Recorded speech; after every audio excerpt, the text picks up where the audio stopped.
ladies and gentlemen, what is particularly important here is to note that this is 2015. The National Development Plan and PGDP, our strategy initially was adopted in 2010. So the first 5 years, 25% of the time period of the National Development Plan has come and gone. So therefore, it is time for us to take stock of what happened in this 25% of the time and to plan for the 75% that lies ahead. And obviously then to ensure that if we want a long-term plan to stretch 2030 now to 2035. And that is really the big drive. Now, as you do your further strategic planning and your review, it is important, and that's where we've established a very good relationship with Stats SA as a province, because we believe in evidence-based planning. Let's have the evidence at our disposal, otherwise our plans will not be worth the paper that it's written on. Let's make sure information is credible, statistics is credible, and that we build our house on a very, very sound foundation. And it's for that reason our Provincial Executive Council, which we've just had a meeting of here now, has approved that we do a Provincial Growth and Development Strategy review and expanding its horizon from 2030 to 2035. But as we do so, we need to, number one, take stock of what it is that we've achieved in the first 5 years of implementing the plan. And we reported that to our Provincial Executive Council, Lehohla, chaired by our Honourable Premier, a month ago. So we know, and we give credit to the Provincial Planning Commission in the province, who is driving this implementation of the plan, as well as the review that is coming up at the moment, and that's why we thought we must have the chairperson also here today.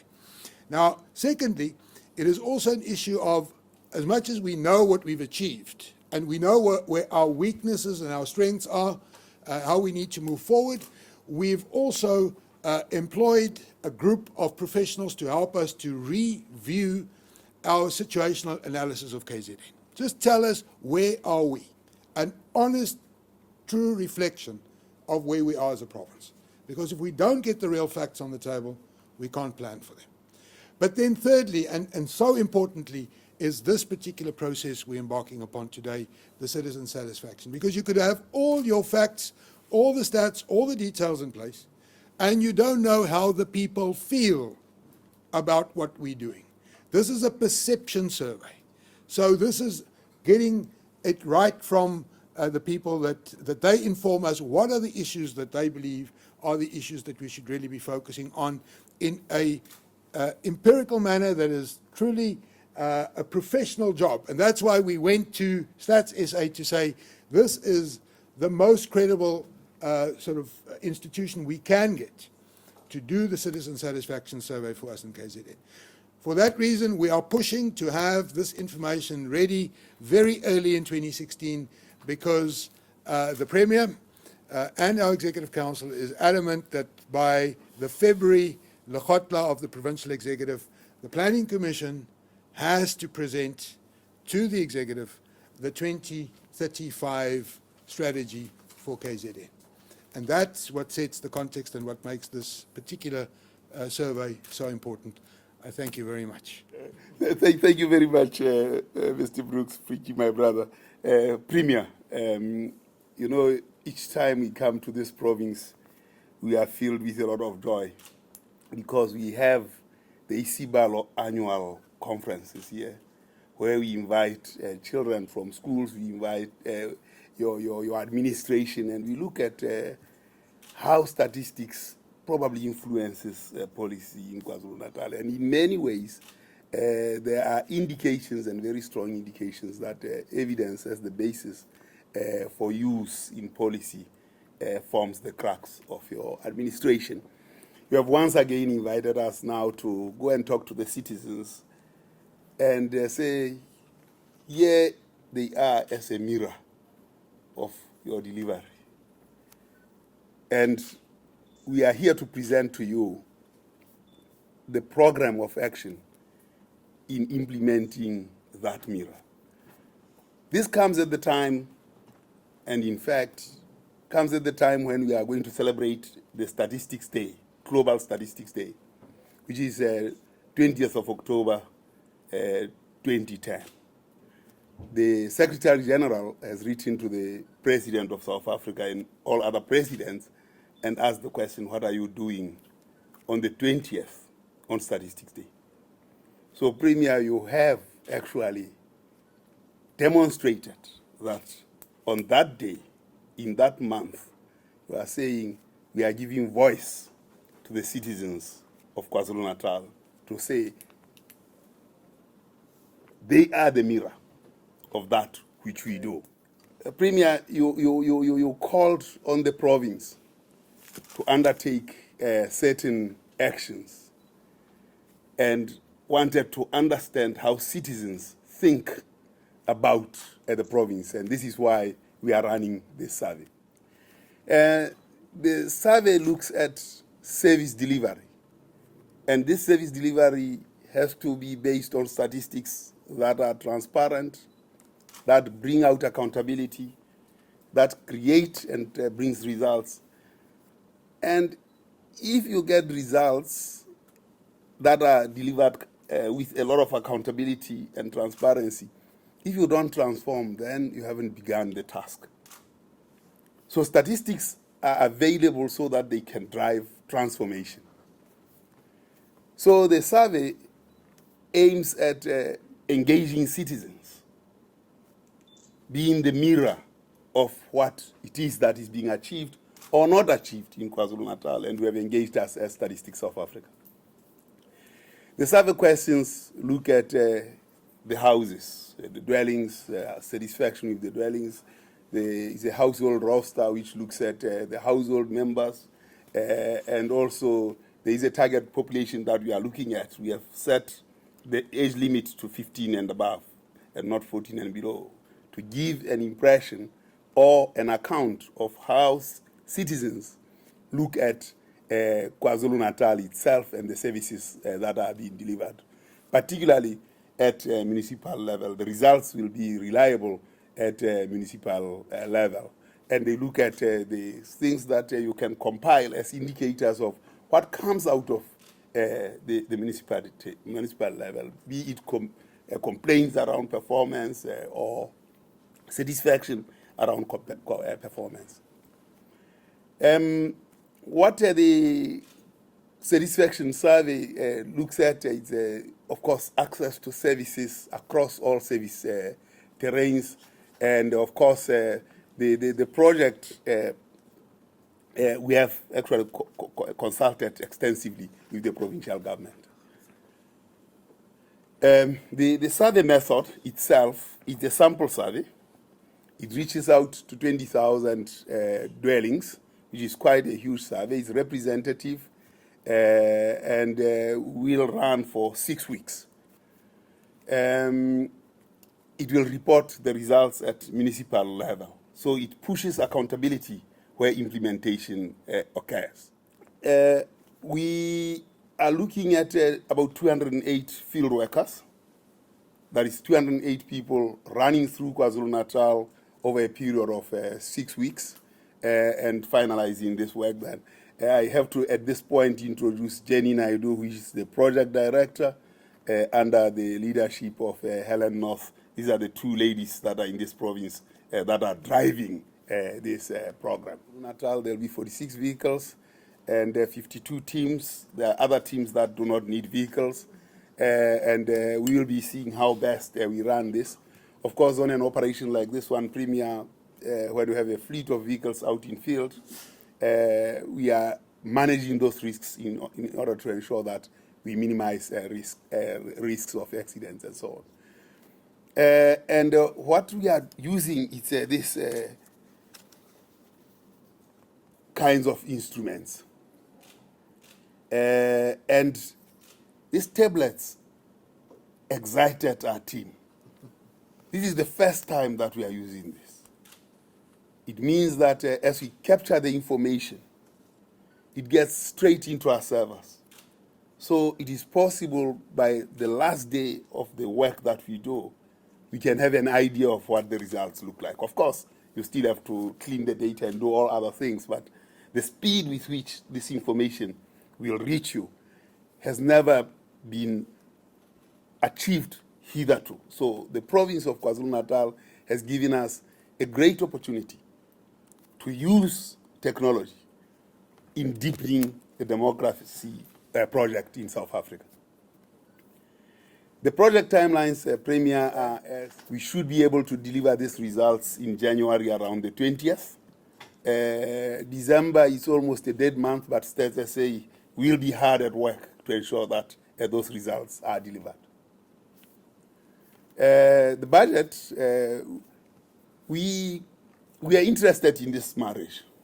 When the courting came, the bride willingly agreed. Why? Because you have given us an opportunity to pilot some of the most interesting programs of statistics. So when you said, here is my investment of 2 million, we said we'll match it with 6 million so that we can actually do this work. Because next in February, from February, we'll be running the big community survey right across the country using these tools. You provided us the platform, therefore, to be able to use these kinds of tools. So the wording was actually matched well above ourselves here. What this also does, Premier, is previously our surveys were very expensive, at about 2,000 rands a household. It's very expensive. It's actually unreasonable. We have reduced that cost to 400 per household, taking into account everything. When you look at the number of households it would have cost you about 400 rand to collect the information from each of the households. And that's at the cost at which we are dealing with this. This is your province, you know it very well. It's undulating, it has this undulating terrain, and it's very beautiful. So, Premier, whatever I said, you have given us an opportunity, or you have given the President an opportunity to answer the question of the Secretary General around what are you doing about International Statistics Day. What we are doing is I'm giving voice to the citizens of KwaZulu-Natal. You are giving the citizens of KwaZulu-Natal the mirror with which they will hold you accountable. And this is an important project of deepening the democracy of South Africa.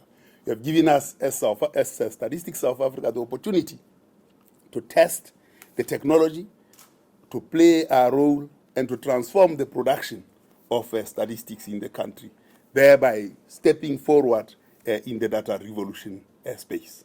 So we thank you very much for asking us and giving us the opportunity to do this work in KwaZulu-Natal. The results by January 2016, and we are in field from the 12th of October. I must thank the team from the Premier's office.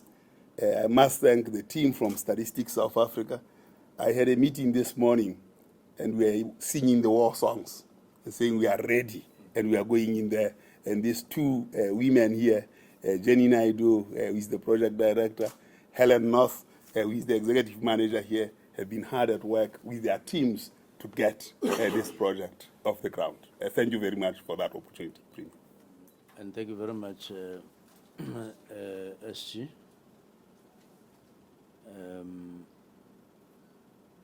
Let me start off by saying that I've got a background in education, and education is about writing exams at the end of the year. So as a student, I was learning, getting educated, but I had the fortune of becoming a teacher afterwards. So then I taught those that I'd been part of in my previous life. So as a learner, I learned, and then as a teacher, I taught. But then later on in my life, I had the fortune of getting appointed as MEC for Education. Now, I was no longer teaching.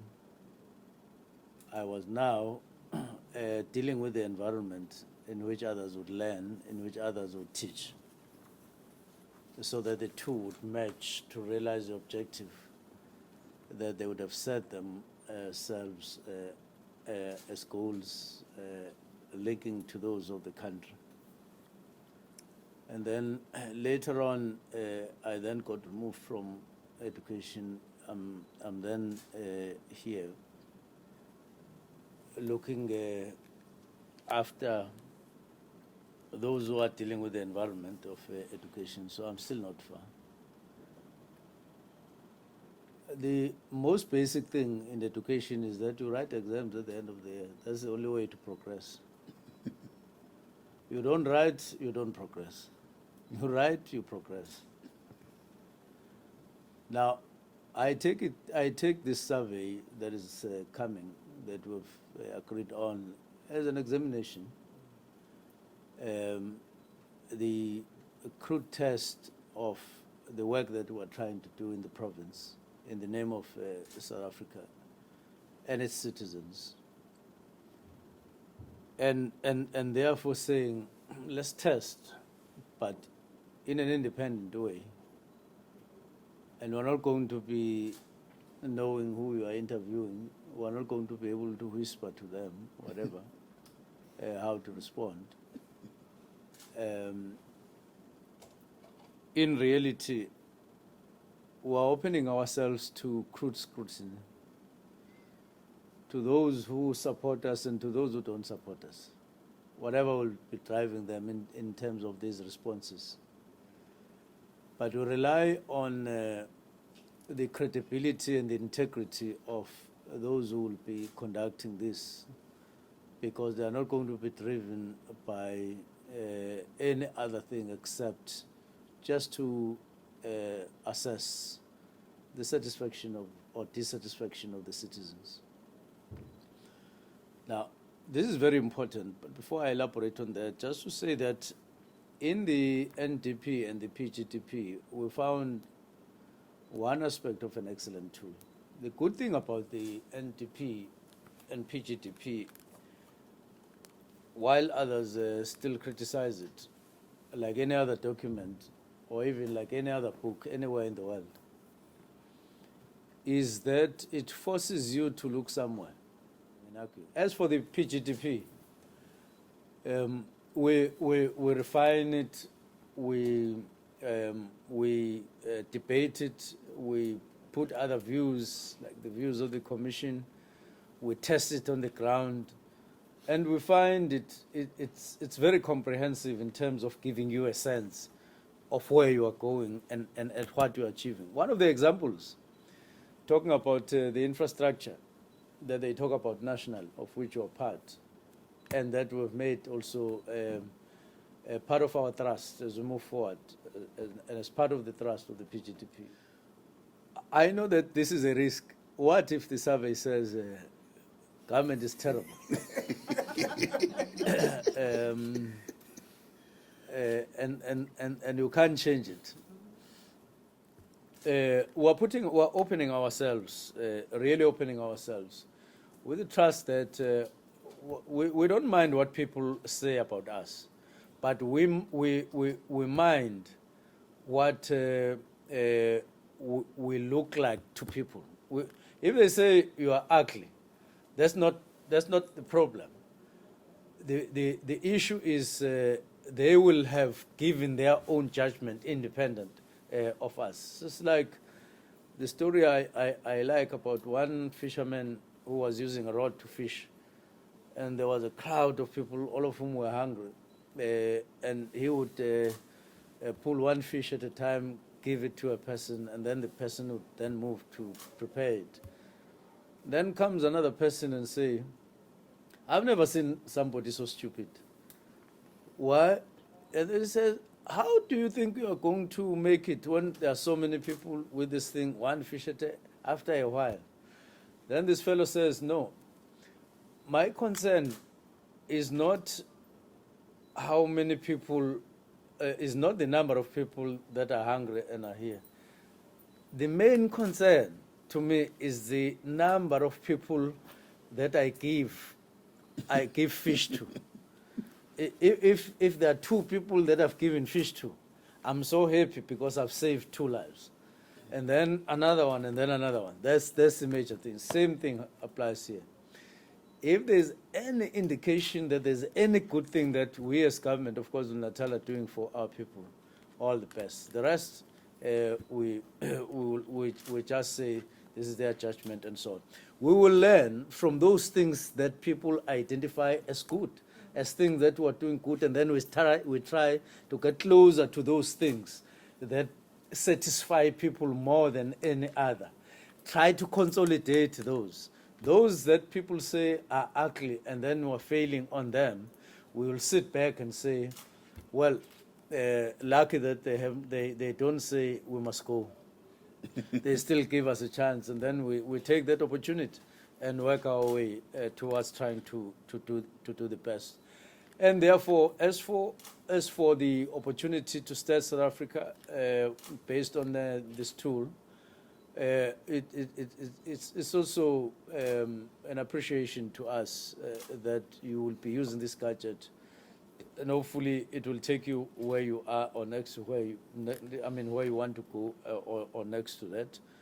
And if we're the first province to afford you that opportunity, all the best.